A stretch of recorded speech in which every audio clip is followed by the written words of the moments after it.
ഇന്ന് ഈ ആൾത്താരയുടെ മുമ്പിൽ അമ്മ മാതാവിൻ്റെ തിരുക്കുമാരൻ്റെ മുമ്പിൽ സാക്ഷ്യം പറയാൻ കിട്ടിയ ത്തിനെ ഓർത്ത് നന്ദി പറയണു. എൻ്റെ പേര് നീതു, എൻ്റെ ഹസ്ബൻഡിൻ്റെ പേര് ജിയോ, എൻ്റെ മൂത്ത കുഞ്ഞിൻ്റെ പേര് ഇസ, രണ്ടാമത്തെ കുഞ്ഞിൻ്റെ പേര് നോറ. ഞങ്ങൾ UK നിന്നാണ് വരുന്നത്. ഞങ്ങൾ 2027 മെയ് 2024 ഞങ്ങൾ ആദ്യമായിട്ട് ഉടമ്പടി എടുക്കുന്നത്. അന്ന് ആദ്യമായിട്ട് ഉടമ്പടി ഇവിടെ വന്ന് എടുക്കുന്നത്. അതിന് മുമ്പ് ഞങ്ങൾ ഓൺലൈൻ എടുത്തായിരുന്നു. ഇവിടെ വന്ന് എടുക്കുന്നതിൻ്റെ കാരണം ഞാൻ UK ആദ്യമായിട്ട് പോകുന്നത് ഞങ്ങൾ സ്റ്റുഡൻറ്റ് വിസയായിട്ടായിരുന്നു പോകുന്നത്. അപ്പം ആ സമയത്ത് കോവിഡായി, ജോബ് ഓപ്പർച്യൂണിറ്റീസൊക്കെ കുറഞ്ഞു. എൻ്റെ മൂത്ത കുഞ്ഞ് നാട്ടിലാണ്. അപ്പം മൂത്ത കുഞ്ഞിനെ നാട്ടിലേക്ക് നിന്ന് കൊണ്ടുവരാനും പറ്റുന്നില്ല, ജോബ് കിട്ടുന്നില്ല. കാരണം സ്റ്റുഡൻറ്റ് വിസയായിട്ട് നിൽക്കുന്നതുകൊണ്ട് UK പഠിക്കുന്ന പിള്ളേർക്കറിയാം, സ്റ്റുഡൻ്റായി കഴിഞ്ഞ് കഴിഞ്ഞാൽ നമ്മൾ തിരിച്ച് നാട്ടിൽ പോകണം. അവിടെ ഒരു ജോബൊന്നും കിട്ടിയില്ലെങ്കിൽ ആ സമയത്ത് ഞങ്ങൾക്ക് ജോബ് ഒത്തിരി അപേക്ഷിച്ചു, അതെല്ലാം റിജക്റ്റായി. അങ്ങനെ ഞങ്ങൾ ഒത്തിരി വിഷമിച്ചിരിക്കുമ്പോഴാണ് ഞങ്ങൾ മൂത്ത ചേച്ചി പറഞ്ഞാണ് കൃപാസനത്തിനെ കുറിച്ച് ഞങ്ങൾ അറിയുന്നത്. അങ്ങനെ ഞങ്ങൾ ഇവിടെ വന്ന് ഉടമ്പടി എടുത്ത് ഞങ്ങൾ തിരിച്ച് ചെന്ന് ഞങ്ങൾ അപേക്ഷിച്ചു. അതിൽ നിന്ന് ഞങ്ങൾക്കൊരു ഓഫർ വന്നു. ആ ജോബ് ഓഫർ തന്നെ എൻ്റെ ഹസ്ബൻഡിന് ജോബ് കിട്ടി. അങ്ങനെ ആദ്യത്തെ ഉടമ്പടിയായിട്ട് വെച്ചിരുന്ന ആ വർക്ക് വിസ ഞങ്ങൾക്ക് കിട്ടി. അങ്ങനെ അതാണ് ആദ്യത്തെ ഞങ്ങൾക്ക് മാതാവ് ഞങ്ങൾക്ക് തന്ന അനുഗ്രഹം. അതുപോലെ തന്നെ UK ഡ്രൈവിംഗ് ടെസ്റ്റ് പാസ്സാകുക എന്ന് പറയുന്നത് വളരെ ബുദ്ധിമുട്ടുള്ള കാര്യമാണ്. നമ്മുടെ നാട്ടിലെ പോലെയല്ല. ഞാനും എൻ്റെ ഹസ്ബൻഡും ആദ്യം എൻ്റെ ഹസ്ബൻഡായിരുന്നു. 2-3 പ്രാവശ്യം എഴുതി കിട്ടിയില്ല. അത് കഴിഞ്ഞിട്ട് മാതാവിൻ്റെ കാരണത്താൽ ഉടമ്പടി എടുത്തതിന് ശേഷം ഞങ്ങൾക്കത് കിട്ടിയത്. കാരണം ഉടമ്പടി എടുക്കുന്നതിന് മുമ്പായിരുന്നു ഞങ്ങൾ ആദ്യമേ ടെസ്റ്റൊക്കെ അറ്റൻഡ് ചെയ്തത്. അത് ഒന്നും കിട്ടിയില്ലായിരുന്നു. അത് കഴിഞ്ഞിട്ട് ഉടമ്പടിക്ക് ശേഷം ഞങ്ങൾ പോകുമ്പോൾ, ടെസ്റ്റ് ദിവസം പോകുമ്പോൾ ഞങ്ങൾ ആ ടെസ്റ്റ് സെൻറ്ററിലും ഞങ്ങൾ ഉപ്പ് തൂളും. ഞങ്ങൾ കയറുന്ന വണ്ടിയിൽ ഞങ്ങൾ സീറ്റേൽ ഉപ്പ് തൂളും. കാരണം ഞങ്ങളുടെ കൂടെ ഇരിക്കുന്ന ആളുടെ സീറ്റിൽ ഞങ്ങൾ ഉപ്പ് തൂളും. മാതാവ് അവിടെ വന്നിരിക്കണേ എന്നുള്ള പ്രാർത്ഥനയിൽ ഞങ്ങൾ ഉപ്പ് തൂളിയാണ് ഞങ്ങൾ ഡ്രൈവിംഗ് ടെസ്റ്റിന് പോകുന്നത്. അങ്ങനെ ഞങ്ങൾക്ക് 2 പേർക്കും ഡ്രൈവിംഗ് ടെസ്റ്റ് അവിടെ കിട്ടി. പിന്നെ രണ്ടാമത് ഞാനൊരു നേഴ്സാണ്. നേഴ്സായിട്ടുള്ളവർക്കറിയാം, അവിടെ UK ജോബ് കിട്ടുക എന്നുള്ളത് ഭയങ്കര പാടുള്ള കാര്യമാണ്. കാരണം ഞാനിവിടെ നിന്ന് പോയി പാസ്സായിട്ടല്ല പോയത്. അവിടെ ഞാൻ കെയറായിട്ടാണ് വർക്ക് ചെയ്തത്. നേഴ്സായി എക്സാം എഴുതി പാസ്സാകുക എന്ന് പറയുന്നത് ഒത്തിരി ടഫുള്ള കാര്യമാണ്. പാസ്സായിട്ട് പിൻ നമ്പർ കിട്ടണമെങ്കിൽ എനിക്ക് അവിടെ നിന്നൊരു മാനേജറിൻ്റെ സൈൻ വേണം. അപ്പോൾ ആ ഒരു സൈൻ എന്ത് ചെയ്താൽ എനിക്ക് കിട്ടുന്നില്ല. ഞാൻ ഡ്യൂട്ടിക്ക് പോകുമ്പം എന്നും ആ മാനേജറിൻ്റെ റൂമിൽ ഒരു ഉപ്പ് തൂളും. മാനേജറിന് മനസ്സലിവ് തോന്നണേ എന്ന് പ്രാർത്ഥിച്ചുകൊണ്ട് എന്നും എന്തെങ്കിലും തടസ്സം പറയും പുള്ളിക്കാരി പറയും ഞാൻ ചെയ്തോളാം എന്നും പറയും. അങ്ങനെ അതുപോലെ തന്നെ അന്ന് ഞാൻ ഈ സൈൻ ചെയ്ത് കിട്ടാൻ വേണ്ടി നടക്കുന്ന ദിവസങ്ങളിൽ നമ്മുടെ കൃപാസന പത്രം കൊണ്ട് ഞങ്ങൾ ഇറങ്ങി. ഒരു ദിവസം ഫുൾ ഇറങ്ങി ഒരാൾ പോലും മേടിച്ചില്ല. അപ്പം ഞാൻ ഒത്തിരി നിരാശയോടെ തിരിച്ചു പോന്നു. അന്ന് ഞാൻ മാതാവിനോട് പ്രാർത്ഥിച്ചു, മാതാവേ ഞാൻ അടുത്ത ദിവസം പോവും, ഒരു പത്രമെങ്കിലും നീ എനിക്ക് വിറ്റ് ഒരാളുമെങ്കിലും മേടിക്കുവാണെങ്കിൽ ഞാൻ വിശ്വസിച്ചോളാം, എനിക്ക് നീ പിന്നെ തരാനാണ്. അങ്ങനെ ഞാൻ പിറ്റേ ദിവസവും പത്രം കൊണ്ടിറങ്ങി. അന്ന് ആദ്യമായിട്ട് കൊടുത്തയാൾ തന്നെ വലിയ സന്തോഷത്തോടു കൂടി ഒരമ്മച്ചി മേടിച്ചു. അവിടെ എന്ന് പറയുന്നത് മലയാളികളല്ല, എല്ലാം ഇംഗ്ലീഷുകാരാണ്. അവരെ പറഞ്ഞ് മനസ്സിലാക്കുക എന്ന് പറയുന്നത് തന്നെ ഭയങ്കര ബുദ്ധിമുട്ടുള്ള കാര്യമാണ്. ഞാൻ ആദ്യത്തെ പത്രം തന്നെ കൊടുത്തു. അത് പോയി. അന്ന് കുറേ പത്രം ഞാൻ കൊടുത്തു. അന്ന് ഒത്തിരി സന്തോഷത്തോടെയാണ് ഞാൻ തിരിച്ചു വന്നത്. കാരണം മാതാവ് എനിക്ക് കാണിച്ചു തന്നൊരു വഴി. കാരണം എനിക്കന്നത് കിട്ടുമെന്ന് എനിക്ക് ഉറപ്പുണ്ടായി. അതിനുവേണ്ടി എനിക്ക് ഒരു പത്രം കൊടുത്താന്ന് എനിക്ക് മനസ്സിലായി. അതുപോലെ തന്നെ 2 ദിവസം കഴിഞ്ഞപ്പോൾ തന്നെ എൻ്റെ മാനേജർ എനിക്ക് സൈൻ ചെയ്ത് തന്നു. എന്നിട്ട് പിന്നെ നമ്മൾ കുറച്ച് നാൾ വെയിറ്റ് ചെയ്യണമായിരുന്നു. അങ്ങനെ ഒരു ദിവസം ഇങ്ങനെ ഇരിക്കുമ്പോൾ എൻ്റെ ഹസ്ബൻഡ് എന്നെ ജോലി സ്ഥലത്തുനിന്ന് വിളിച്ചു.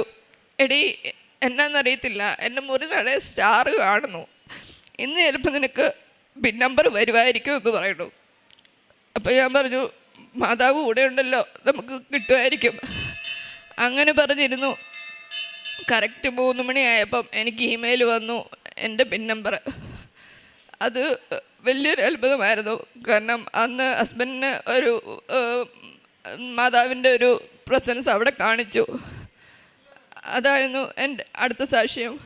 പിന്നെ ഞങ്ങൾക്ക് അവിടെ എനിക്കവിടെ നേഴ്സായിട്ട് ജോലി കിട്ടുക, എനിക്ക് പിന്നെ കിട്ടിയിട്ട് ഞാൻ 1.5 വർഷം ഞാൻ ജോബ് കിട്ടാതെ അലഞ്ഞു. കാരണം ഒത്തിരി സ്ഥലത്ത് കൊടുത്തു, അവിടെ എങ്ങും കിട്ടിയില്ല. ഞാൻ എന്നിട്ട് കുത്തിയിരുന്ന് ഞാൻ ഓരോ കെയർ ഹോമുകളുടെയും പേരുകൾ എടുത്ത് വെച്ചിട്ട് ഞാൻ അവർക്കെല്ലാം പേഴ്സണലി ഇമെയിൽ അയച്ചു. ആരും വിളിച്ചില്ല. ഞാൻ ഒരു ഇമെയിൽ അയച്ചെടുത്ത് റിപ്ലൈ വന്നു, അവർക്കിപ്പോൾ വേക്കൻസി ഇല്ല എന്ന് പറഞ്ഞ്.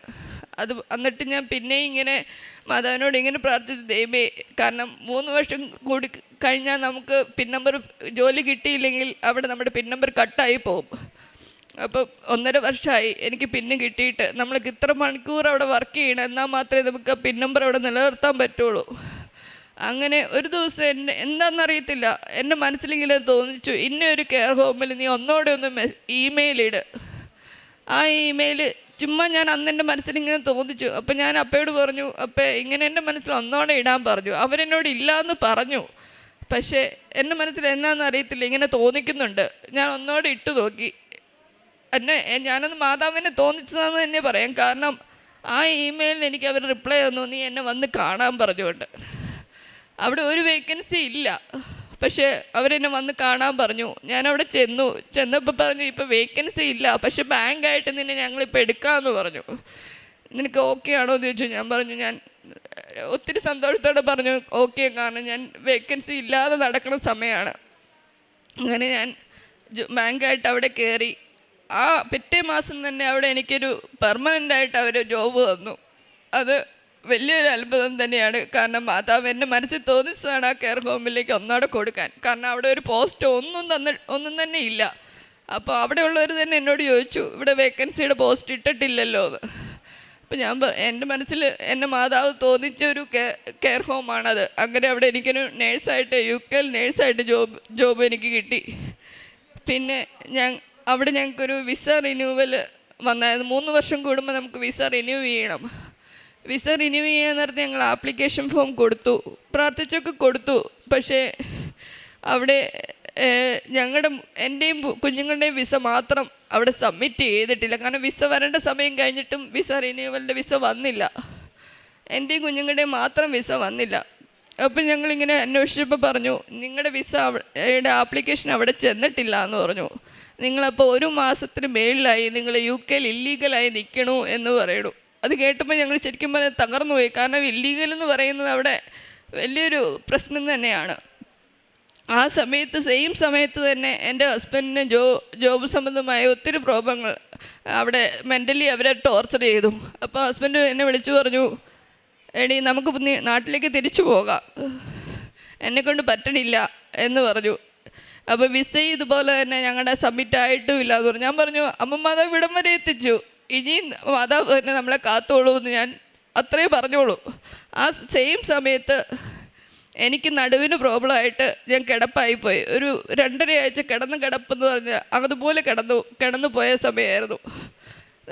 അപ്പം ഞങ്ങളുടെ വിസ തീരുന്നത് ജൂൺ 12-ാം തീയതിയാണ് ഞങ്ങളുടെ വിസ തീരുന്നത്. ഞാൻ കിടപ്പാകുന്നത് ജൂൺ 10-ന്. അപ്പം എനിക്ക് തോന്നി എൻ്റെ മാതാവ് ഞങ്ങളെ കരുതിയതാണ്. കാരണം ആ വിസ തീരുന്നതിന് 2 ദിവസം മുന്നെയാണ് ഞാൻ വീണത്. അപ്പം ആ ഒരു മെഡിക്കലിൻ്റെ എല്ലാം കാണിച്ചുകൊണ്ട് ആ ഒരു എക്സ്പെക്റ്റേഷൻ ഇതിന് മാത്രം ഞങ്ങൾക്ക് വിസ അവർക്ക് റിന്യൂ ചെയ്ത് കിട്ടി. കാരണം എല്ലാവരും പറഞ്ഞു, ഞങ്ങൾ കുറേ വക്കീൽമാരെ കണ്ടു, അവരൊക്കെ പറഞ്ഞു 99% നിങ്ങൾക്ക് റെഫ്യൂസലാണ്, നിങ്ങൾ നാട്ടിൽ തിരിച്ചു പോകേണ്ടി വരുമെന്നാണ് പറഞ്ഞത്. ഞാൻ എൻ്റെ ഹസ്ബൻഡിനോട് പറഞ്ഞു, മാതാവ് ഇവിടം വരെ നമ്മളെ കൊണ്ടുപോകുന്നു, മാതാവ് ഒന്നും കാണാതെ എന്നെ വീഴിക്കത്തുമില്ല, മാതാവ് ഒന്നും കാണാതെ നമുക്കൊരു തടസ്സം വരത്തില്ല. അപ്പം അങ്ങനെ തന്നെ വിശ്വസിച്ചിരുന്നു. അത് ഞങ്ങൾക്ക് തടസ്സമെല്ലാം മാറി. ഞങ്ങൾക്ക് 3 പേർക്കും 4 പേർക്കും ഇപ്പോൾ അവിടെ ഒരു UK വിസയുണ്ട്. അതുപോലെ തന്നെ എൻ്റെ ഹസ്ബൻഡിൻ്റെ ജോബിൽ മെൻ്റലി അവർ ടോർച്ചർ ചെയ്തു. ഞാൻ പറഞ്ഞു, നമ്മൾ പ്രാർത്ഥിക്കുന്നുണ്ടല്ലോ, മാതാവ് ഒന്നും കാണാതെ നമുക്ക് ഇങ്ങനെ തടസ്സങ്ങൾ തരില്ല. നമ്മൾ കൂടുതൽ അടുക്കുന്നവരും നമുക്ക് പരീക്ഷണങ്ങൾ കൂടുതൽ വരുമെന്നാണല്ലോ പറയുന്നത്. അപ്പോൾ അതായിരിക്കും നമുക്ക് വരുന്നതെന്ന് ഞങ്ങൾ ഉറച്ച് വിശ്വസിച്ച് ഞങ്ങൾ മുന്നോട്ട് പോകുന്നു. പിന്നെ ഞങ്ങളവിടെ ഇംഗ്ലീഷ് പള്ളിയിലാണ് പോയിക്കൊണ്ടിരിക്കുന്നത്. അപ്പം അവിടെ ഒരു ദിവസം ഞങ്ങളിങ്ങനെ ഇരിക്കുമ്പം എനിക്കിങ്ങനെ മുല്ലപ്പൂവിൻ്റെ മണം വന്നു. ഞാനും ഹസ്ബൻഡും കൂടെ ഇങ്ങോട്ട് ഇങ്ങനെ പറഞ്ഞു, ഇംഗ്ലീഷ് പള്ളിയിൽ ആരും മുല്ലപ്പൂ ചൂടി വരുന്നില്ലല്ലോ. അപ്പോൾ ഞാൻ പിള്ളേരോട് ചോദിച്ചു, അവർക്കാർക്കും വേറെ ആർക്കും വരുന്നില്ല. അപ്പം ആ ഒരു സമയത്ത് തന്നെയാണ് എൻ്റെ എനിക്കവിടെ ഒരു പിൻ നമ്പർ കിട്ടണതും. അപ്പം അതും മാതാവ് കാണിച്ചു തന്ന ഒരു പ്രസൻസാണെന്ന് ഞങ്ങൾ വിശ്വസിക്കുന്നു. ഞങ്ങളുടെ ഓരോരോ കാര്യങ്ങൾ ഞങ്ങൾക്ക് കാണിച്ചു തരുന്നതും ഒരു വഴി തെളിച്ചു തരുന്നതും ഒരു ചൊവ്വാഴ്ച ദിവസമായിരിക്കും. അന്ന് ഞങ്ങൾ ഉടമ്പടി ധ്യാനം എല്ലാം കൂടി ഞങ്ങൾ അച്ഛൻ്റെ ധ്യാനം എല്ലാം കഴിഞ്ഞ് ഒരു 2-നും 3-നും ഇടയ്ക്കായിരിക്കും ഞങ്ങൾക്ക് കിട്ടുന്ന എല്ലാത്തിനുമുള്ള മറുപടികളും എന്ത് കാര്യമാണെങ്കിലും ഞങ്ങൾക്ക് സാധിച്ചു തരുന്നത്. ഞങ്ങൾ ഉപവാസം എടുക്കുന്ന ദിവസവും ചൊവ്വാഴ്ചയാണ്. അപ്പോൾ ഞങ്ങൾ ആ ഒരു ചൊവ്വാഴ്ച എന്ന് പറയുന്ന ഒരു ദിവസം ഞങ്ങളുടെ ലൈഫിലൊരു വലിയൊരു ദിവസമാണ്, അനുഗ്രഹപ്പെട്ടൊരു ദിവസമാണ്. പിന്നെ എല്ലാ ദിവസവും കുടുംബ പ്രാർത്ഥന ഞങ്ങളുടെ വീട്ടിൽ മുടങ്ങാറില്ല. അതുപോലെ തന്നെ പിള്ളേരാണെങ്കിലും എന്തൊരു കുഞ്ഞൊരു അസുഖം വന്നാലും ആദ്യമേ അവർ കൊണ്ടുപോയി മാതാവിൻ്റെ ഉപ്പും എണ്ണയായിരിക്കും തൂക്കുന്നത്. ഒരു കുഞ്ഞ് കൊതുക് കടിച്ചാൽ പോലും പോയി എൻ്റെ ചെറുത് പോയി എണ്ണ കൊണ്ടുപോയി തൂക്കും. സ്കൂളിൽ പോകുമ്പോഴും എല്ലാം അവർ എണ്ണ തൂത്ത് ഉപ്പും തൂത്ത് എല്ലാം അങ്ങനെ ഒരു ദൈവത്തിൻ്റെ കരുണയിൽ ഞങ്ങൾ പൊതിയുന്നു എന്ന് ഞങ്ങൾ വിശ്വസിക്കുന്നു. പിന്നെ ഞങ്ങൾക്ക് അവിടെ ഒരു പള്ളിയില്ലായിരുന്നു, മലയാളം പള്ളി. ഞങ്ങൾ അവിടെ ഒരു ഇംഗ്ലീഷ് പള്ളിയിലായിരുന്നു പോയിക്കൊണ്ടിരുന്നത്. അപ്പോൾ ഞങ്ങൾക്കൊരു ഭയങ്കര ആഗ്രഹമായിരുന്നു ഞങ്ങൾക്കൊരു മലയാളം പള്ളി വേണമെന്ന്, അടുത്തുണ്ട് അവിടെയെന്ന്. അപ്പം ഞങ്ങൾ എന്നും പ്രാർത്ഥിക്കുമായിരുന്നു ഒരു മലയാളം പള്ളി. ഞങ്ങൾ മലയാളം പള്ളിക്ക് വേണ്ടി ഞങ്ങൾ വേറെ സ്ഥലങ്ങളിൽ പോകുമായിരുന്നു ഒരു കുർബാന കൂടാൻ വേണ്ടി. അപ്പം അങ്ങനെ ഞങ്ങൾ ആഗ്രഹിച്ച് ഞങ്ങൾക്ക് അവിടെ 1 മണിക്കൂർ യാത്രയുണ്ട് ഒരു മലയാളം പള്ളി. ഇപ്പം ഞങ്ങൾക്ക് പുതിയതായിട്ട് തുടങ്ങി. ആ 1 മണിക്കൂറാണെങ്കിലും ഞങ്ങൾക്ക് എല്ലാ മാസത്തിലും ഒരു കുർബാനയുണ്ട്. ആ ഒരു കുർബാനയ്ക്ക് വേണ്ടി ഞങ്ങൾ ഓടും, ഒരു മലയാളം കുർബാന കൂടാൻ. അതല്ലാതെ എല്ലാ ഞായറാഴ്ചയും ഞങ്ങൾ ഇംഗ്ലീഷ് പള്ളിയിൽ പോവും, കുർബാന സ്വീകരിക്കും. അതിലൊന്നും ഒരു മുടക്കം വരാറില്ല. പിന്നെ ദിവ്യകാരുണ്യ പ്രവർത്തികൾ എന്ന് പറഞ്ഞാൽ എല്ലാ മാസവും ഞങ്ങൾക്ക് കിട്ടുന്ന സാലറിയുടെ ഒരു വീതം നാട്ടിലേക്ക് പേരൻസിന് അയച്ചു കൊടുക്കും. അവർക്ക് ഏതെങ്കിലും ഒരു ആശ്രമത്തിലേക്ക് പൈസ കൊടുക്കും. അതുപോലെ തന്നെ രോഗികളെ കിടക്കുന്ന പലർക്കും അല്ലാതെയും ഞങ്ങൾ പൈസ കൊടുക്കാറുണ്ട്. പിന്നെ ഡെയിലി ബ്രെഡ്സും ധ്യാനവും എല്ലാം ഞങ്ങൾ മറ്റുള്ളവർക്ക് ഷെയർ ചെയ്യും. അതുപോലെ പലരും ഞങ്ങൾ സ്റ്റാറ്റസ് ഇടണം കണ്ടിട്ട് ഞങ്ങളോട് കൃപാസനത്തിനെ കുറിച്ച് എന്നോട് പലരും ചോദിച്ചിട്ടുണ്ട്. അപ്പോൾ അവർക്കും എല്ലാം ഞങ്ങൾ കൃപാസനത്തിൻ്റെ ഓരോ ഞങ്ങൾക്ക് കിട്ടിയ അനുഗ്രഹങ്ങൾ ഞങ്ങളവരോട് എക്സ്പ്ലെയിൻ ചെയ്ത് കൊടുക്കാറുണ്ട്. അതിലൂടെ പലരും ഓൺലൈനായിട്ട് ഉടമ്പടി എടുത്തവരുമുണ്ട്. ഇതൊക്കെയാണ് ഞങ്ങൾക്ക് കിട്ടിയ സാക്ഷ്യങ്ങളും അനുഗ്രഹങ്ങളും. മാതാവിനും ദേവകുമാരനും 1000 നന്ദി. മക്കബായരുടെ 2-ാം പുസ്തകം 7-ാം അധ്യായം 6 മുതലുള്ള വാക്യങ്ങൾ. അവിടുത്തേക്ക് തൻ്റെ ദാസരുടെ മേൽ കരുണ തോന്നും എന്ന് പാടി മോശ ജനങ്ങൾക്ക് മുൻപിൽ സാക്ഷി നൽകിയതുപോലെ ദൈവമായ കർത്താവ് നമ്മെ കടാക്ഷിക്കുകയും നമ്മുടെ നേരെ സത്യമായും കരുണ കാണിക്കുകയും ചെയ്യുന്നു. പരിശുദ്ധ അമ്മയുടെ പ്രത്യക്ഷീകരണ സാക്ഷിയായിട്ട് നീതു ചാക്കപ്പൻ തൻ്റെ അനുഭവ സാക്ഷ്യം നമുക്ക് മുമ്പിൽ പങ്കുവെക്കുകയായിരുന്നു. തനിക്ക് ജോലി സംബന്ധമായ കാര്യങ്ങളും സ്റ്റുഡൻറ്റ് വിസയിൽ പോയിട്ട് അത് വർക്ക് വിസയിലേക്ക് മാറ്റേണ്ടതുള്ള ഒരു കടമ്പകൾ കടക്കേണ്ട രീതിയും, അതുപോലെ തന്നെ അതിനെ തുടർന്നുകൊണ്ട് ഉടമ്പടിയെടുത്ത് പ്രാർത്ഥിച്ചത് മുതൽ ജോബ് ഓഫർ കിട്ടുകയും, അതുപോലെ തന്നെയാണെങ്കിലും അതിനെ തുടർന്ന് അവിടത്തേക്ക് ഒരു ജോലി ലഭിക്കുകയുണ്ടായി. തുടർന്ന് ഡ്രൈവിംഗ് ടെസ്റ്റ് പാസ്സാകുവാൻ നിരവധിയായ തടസ്സങ്ങളിലൂടെയാണ് കടന്നു പോയിക്കൊണ്ടിരുന്നത്. എന്നാൽ ഉടമ്പടിയോട് ചേർന്ന് കൊണ്ടുള്ള പൂർണ്ണമായൊരു വിശ്വാസം ആ തടസ്സങ്ങളൊക്കെ മാറ്റിക്കൊണ്ട് അവർക്ക് ലൈസൻസ് ലഭിക്കാനുള്ള എല്ലാവിധമായ അവസരങ്ങളും ഉണ്ടായി. അതുപോലെ തന്നെ നേഴ്സായിട്ട് ജോലി കിട്ടിക്കഴിഞ്ഞാൽ തന്നെ അത് പൂർണ്ണമായിട്ട് പിൻ നമ്പർ ലഭിക്കുക എന്നത് വളരെ ബുദ്ധിമുട്ട് നിറഞ്ഞൊരു കാര്യം തന്നെയായിരുന്നു. എന്നാൽ പൂർണ്ണമായിട്ട് പരിശുദ്ധ അമ്മയോട് ചേർന്നുള്ള ഉടമ്പടി വസ്തുക്കളിലേക്ക് വിശ്വാസത്തോടെയുള്ള പ്രാർത്ഥന തന്നെ അത് 2 ദിവസത്തിന് ശേഷം വളരെ ബുദ്ധിമുട്ടുകളിലൂടെ കടന്നു പോയെങ്കിലും അത് പരിശുദ്ധ അമ്മ ഈ മക്കൾക്ക് കുടുംബത്തിന് നൽകി അനുഗ്രഹിക്കുകയും ചെയ്തു. അതോടൊപ്പം തന്നെയാണെങ്കിലും പലവിധ ഇൻ്റർവ്യൂ ഒക്കെ പോയെങ്കിലും പെർമനൻ്റായിട്ട് ഒരു കെയർ ഹോമിൽ അത് പോസ്റ്റുകളില്ലാത്ത രീതിയിൽ തന്നെ വേക്കൻസി കിട്ടുകയും നേഴ്സായിട്ട് ഒരു സ്ഥിര ജോലി ലഭിക്കുകയൊക്കെ ചെയ്തു. അതെല്ലാം പരിശുദ്ധ അമ്മയുടെ തന്നെ വലിയൊരു കൃപയും അനുഗ്രഹം തന്നെയാണ്. അതിനെ തന്നാണെങ്കിലും ജീവിത പങ്കാളിയുടെ ജോലി സംബന്ധമായ വിഷയങ്ങളാണെങ്കിലും അതുപോലെ തന്നെ വിസ പുതുക്കുന്ന കാര്യത്തിൽ അവർക്കുണ്ടായ ഇല്ലീഗലായിട്ടുള്ള കാര്യങ്ങൾ ചർച്ചകളൊക്കെ വന്നപ്പോഴും പൂർണ്ണമായിട്ടും പരിശുദ്ധ അമ്മയോടും ഈശോയോടും ചേർന്നുകൊണ്ടുള്ള തങ്ങളുടെ ഉടമ്പടിയിലാണെന്നുള്ളൊരു ഉറച്ച വിശ്വാസം തന്നെയാണ് അവർക്ക് മുമ്പോട്ട് പോകുവാനും അതിനെല്ലാ വിധമായ തടസ്സങ്ങളൊക്കെ മാറ്റി പരിശുദ്ധ അമ്മ അനുഗ്രഹിക്കുക ചെയ്തത്. ഇനി മുമ്പോട്ടുള്ളവരുടെ ജീവിതത്തിൽ പരിശുദ്ധ അമ്മയുടെ പ്രത്യക്ഷണ സാക്ഷികളായിട്ട് ഈ കുടുംബത്തെ ഇനിയും മാറ്റട്ടെ നമുക്ക് പ്രാർത്ഥിക്കാം. ഒപ്പം നമ്മളെയും പ്രത്യക്ഷണ സാക്ഷികളായിട്ട് ഉയർത്തട്ടെ എന്നും നമുക്കും പ്രാർത്ഥിക്കാം. അത്യപൂർവ ദൈവാനുഭവങ്ങൾ ഇനി നിങ്ങൾക്കും സ്വന്തം. ഈ യൂട്യൂബ് ചാനൽ ഇതുവരെ സബ്സ്ക്രൈബ് ചെയ്തിട്ടില്ലെങ്കിൽ ഇപ്പോൾ തന്നെ സബ്സ്ക്രൈബ് ചെയ്യുക. ഈ വീഡിയോ ഇപ്പോൾ തന്നെ നിങ്ങളുടെ സുഹൃത്തുക്കൾക്ക് ഷെയർ ചെയ്തുകൊണ്ട് കർത്താവിൻ്റെ പ്രേക്ഷിതരാകുക.